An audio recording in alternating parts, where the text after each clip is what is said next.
warahmatullahi wabarakatuh. My dear students of class 10th, today I am going to continue my previous lesson, Papa Ki's Mawat. This is the discussion second of the lesson. So far, we know that Papa Ji and Mama Ji had two children, twins. Papa Ji did not have good relations with Mama Ji, especially after his retirement. He was an imperial entomologist and later he became joint director and then director of the Department of Entomology. He discovered a moth which was a special species, but unfortunately the moth which he discovered was not credited to him. On the other hand, it was credited to the acting director of the Department of Entomology. This made him annoyed. His mood was not good. He became very angry because he had worked hard for this and he was refused to credit this moth to him. So today we will read the second para of the lesson.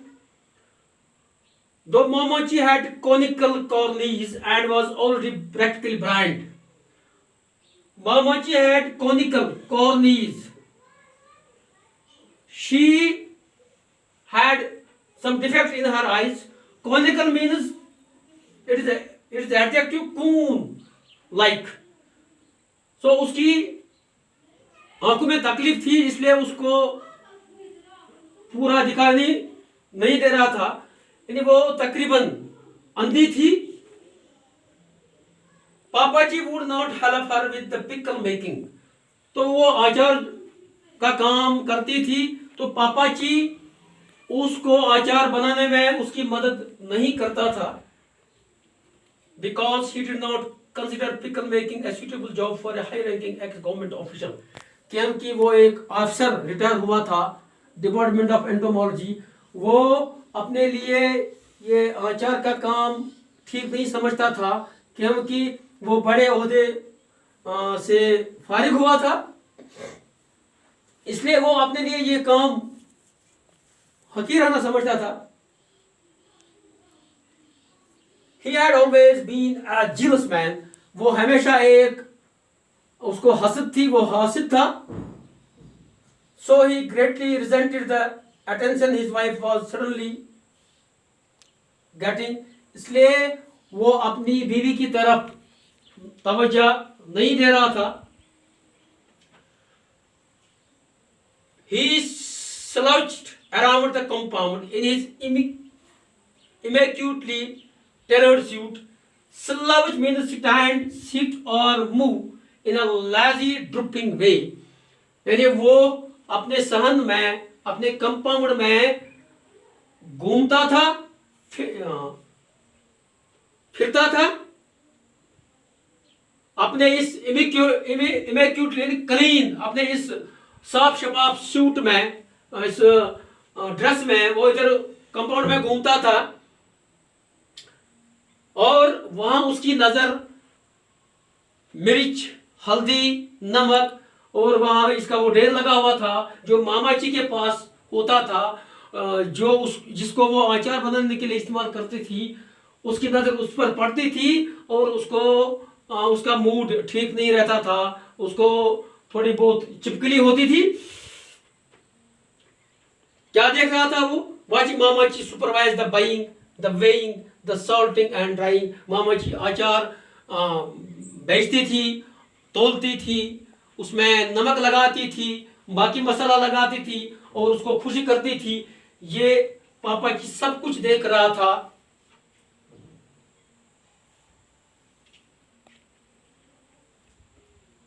Every night he beat her with a brass flower vase. हर रात वो मामा जी को एक गुलदान से पिटाई करता था। The beating wire not new. ये जो मारना था ये उसके लिए कोई नया काम नहीं था।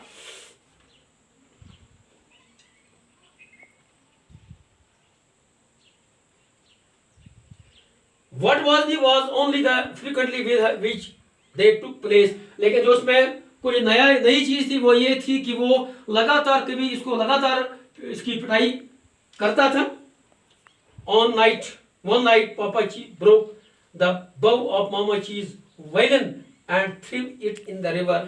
एक रात पापाजी ने मामाची जो थी वो बंसुरी बजाती थी, वो इस बंसुरी बजाने की शौकीन थी। तो पापा जी को ये ठीक नहीं लगता था। तो एक दिन उसने उसका वो जो फंदा था वो उसको तोड़ दिया और उसको दरिया में फेंक दिया। Then चैकू came home for a summer vacation from Oxford। चैकू जो बाहर ऑक्सफोर्ड में तालीम हासिल कर रहा था, जब वो घर आ गया समर वेकेशन के लिए, he had grown to be a big man and was in those days strong from rowing for Balian। तो इतना वो मजबूत था, वो बड़ा हुआ था, वो स्ट्रॉन्ग था, मजबूत था, ताकतवर था। जब वो वहां से वापस आ गया वो बालिग हो गया था। A week after he arrived, he found Papaji beating Mamaji in the study। तो एक हफ्ते के बाद जब वो वहां आ गया तो उसने क्या देखा, पापाजी को पिटाई करते हुए देखा मामा जी को। Chaku strode into the room, caught Papaji's waist hand and twisted it around his back। तो पापाजी कमरे में दाखिल हुआ, ये चैकू कमरे में दाखिल हुआ, पापाजी की इस लाठी को उसने पकड़ा और इसको पापाजी के इसके कमरे के इर्द गिर्द उसको मोड़ दिया और क्या कहा, I never want this happen again. और पापा जी से वार्निंग दी कि मैं ये दोबारा देखना नहीं चाहता हूं। He told his father ever, अपने बाप से उसने कहा। For the rest of the day that day Pappachi sat in the veranda and stonily out at the ornamental garden. Stonily STONILY, stonily इस स्टून से निकला है, ये एडवर्ब है, यानी सख्त अंदाज में देखना, सख्त देखना। तो पापा जी को ये बर्दाश्त नहीं हुआ। तो उस दिन वो वरांडा पर बैठा रहा, बहुत संजीदा, और अपने इस बाग जो था उसका सजाया हुआ उसकी तरफ देखता रहा। Ignoring the plates of food that Kochu Maria brought him. तो कच्चू मारिया ने जो उसके लिए खाने के जो प्लेट्स लाए उनको उसने इग्नोर किया, यानी उनको उसने छोड़ दिया, तर्क किया। Late at night he went into his study and brought out his favorite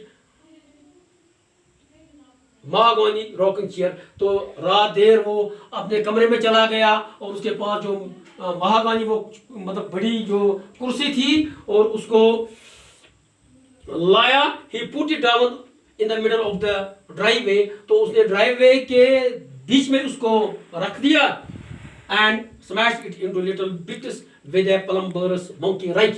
तो इसको उसने इस कुर्सी के टुकड़े टुकड़े कर दिए। जो प्लम्बर होता है, जो उसका वो मंकी रंच होता है, उसी से उसने उसको तोड़ दिया और उसको टुकड़े टुकड़े कर दिया। He put it down in the middle of the driveway and smashed it into little bits with a plumber's monkey wrench। He left it there in the moonlight। और चांद की रोशनी में उसको वहीं रख दिया। A heap of varnished wicker and splintered wood। तो वहां जा एक मतलब टूटे हुए लोहे और इस लकड़ी का वो ढेर बन गया।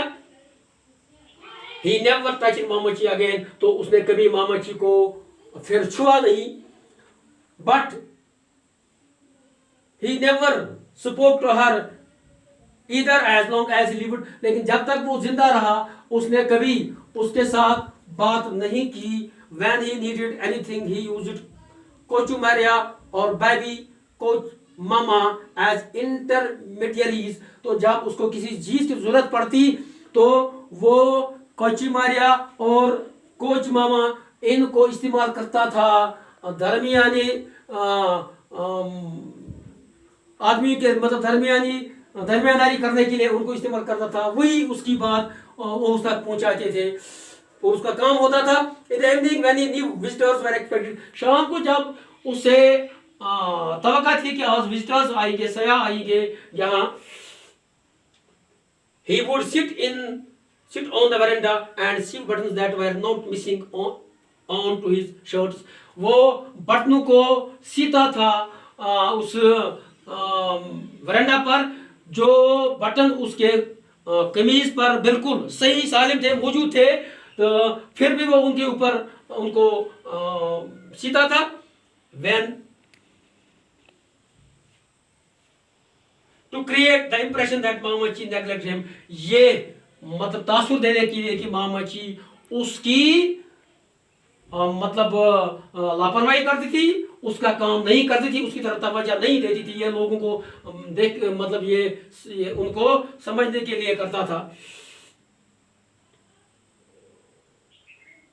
To some small degree he did succeed in further corroding Anaiman's view of working wives. तो कुछ हद तक वो अपने इस मिशन में कामयाब होता था.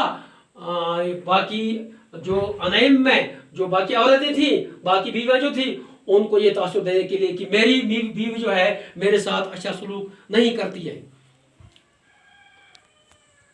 He bought the Sikabili Plymouth from an old Englishman in Munnar. तो म्यूनर से उसने एक अंग्रेज से एक वो सिकाबिली वो कलर की एक टैक्सी वो खरीदी. He became a familiar sight in Eminem, coasting importantly down the narrow road in his white car. तो वो एक खास शख्सियत बन गई आईने में कि जब वो अपनी कार में बैठकर उसको चलाता था और इस वहां से गुजरता था. Looking outwardly elegant but sweating freely inside his woolen suits. तो वो बहुत शानदार महसूस हो रहा था और उसका जो सूट, वो हमेशा सूट पहनता था और उसमें उसको जो वो पसीना आता था. He wouldn't allow Mamachi or anyone else in the family to use it. तो अपने घर में, अपने खानदान में मामाची या और किसी फर्द को वो इस कार में बैठने की इजाजत नहीं देता था. The Plymouth was Papachi's revenge. जो प्लायमाउथ है ये पापाची यानी पर जो उसकी गाड़ी लाई थी, ये उसका एक बदला था उनके लिए.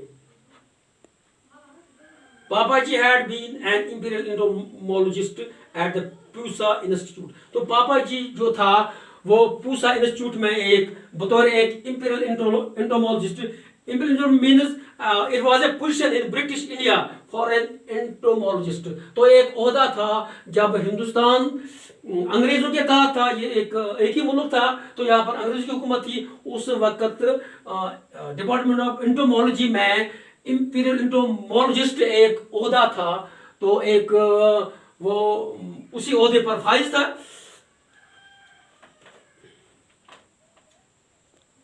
After independence, when the British left, his designation was changed from imperial entomologist to joint director.